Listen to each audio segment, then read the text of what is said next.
Caitlyn, if you want to just introduce yourself and say hello to everybody. And Sure. Yeah, Caitlyn Milby. As you may have seen, I've been the director of ops here for the last 3 years. Before that was just down the hall in the academy. And then years and years ago, I was an intern here for a little bit. So if you own any merchandise from 2017, I probably sold you that t-shirt. So I've been around. So yeah, just really, really excited to be here working with Bev. And that's that. I can dive deeper, went to U of L. That's why I came here. Played soccer there for Karen, ended up being the team manager, kind of found my love for soccer off of the field. Left, came back again. So clearly I can't stay away from Louisville. So now my husband and I live here. We have our family, our growing family. So just absolutely love the city and the club. Questions for Caitlyn? What was it like to step into this role, being from around it for so long, like you've explained? Yeah, so I was fortunate. Ryan and I shared that office just down the hall for the last year. So I was able to work really closely with him. The league has a lot of nuances that it's very difficult to come into someone outside of the league. So him and I worked really closely, learned a lot, got to see a lot. So it's just been, with anything, it's a learning curve for sure. But just being around the league, you really start to pick up stuff quickly. And then the little things that I would do in my director of ops role, just between visa, immigration, getting them here, understanding their contracts, because I deal so heavily with that. It hasn't been a massive shift. I'm not going to lie and say it hasn't been a shift, but it hasn't been anything crazy. What would you say is the biggest challenge so far? Obviously going from kind of director of ops for both like the players and the staff and just making my kind of putting my foot down, not foot down, but just kind of like getting my space into it. And so it's like working with Bev, and it's a different role, obviously. So just doing that, all of our staff has been here for quite some time. So lucky in that sense that like they've seen me, we work together. So that's been easy. And then just getting the players, obviously going from a director of ops to kind of this role, you have a different responsibility for them. So just working through those little pieces. I feel like you guys are working on purpose now. Going back to Jeff's question earlier about talking about the elimination of the draft, Mm-hmm. kind of how this is all changing. Like from your seat, how does it most affect you on your end in your role in trying to evaluate this and figure it out as it gets pieced together? Yeah, like Bev mentioned, obviously it's pretty much free agency. Sorry. Pretty much free agency. So that's been interesting. Obviously, when we had the draft, you get these players here and you can really entice them once they get here. Whereas before, it's been a lot of, like Bev said, selling the city, which I would think I do a pretty decent job being here for so long and can really speak to a lot of different things. So that's been interesting. And then just obviously figuring out the market that is. So, talking to agents, talking to other GMs, talking to people in the league, it's like, this is the wild, wild west. No one knows what's happening. No one knows how to do it. No one knows if they're doing it right. We won't know if we're doing it right for a little bit of time. These players have never kicked the ball in the league.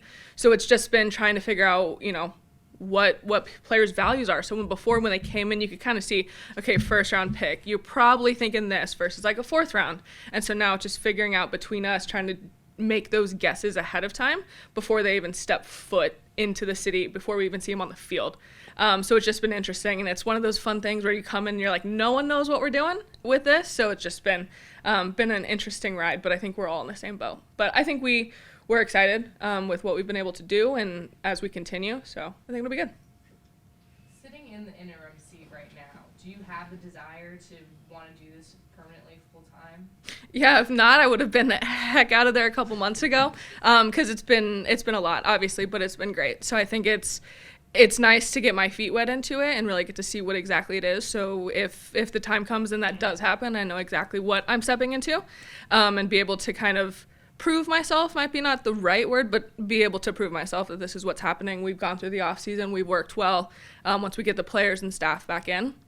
So for sure. You mentioned that you and Ron, you guys shared the office together. Mm-hmm. Is there one thing that you could pinpoint, like, that he taught you, like, or something around that sphere that, like, oh my gosh, like, this is going to come in really handy?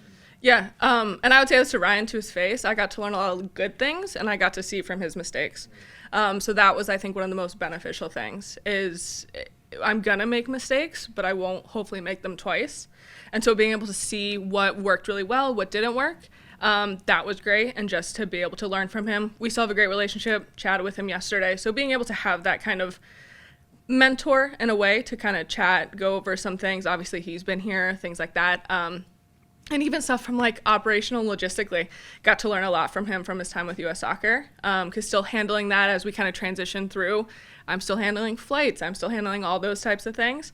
So it was, I don't know if there's anything pinpoint, but it was great just to be able to sit next to him. I mean, we would bounce ideas off of each other, watch how relationships get built. Because what you find really quickly, agents will talk to just about anyone. So if you're in charge, it's picking up the phone, it's chatting with them.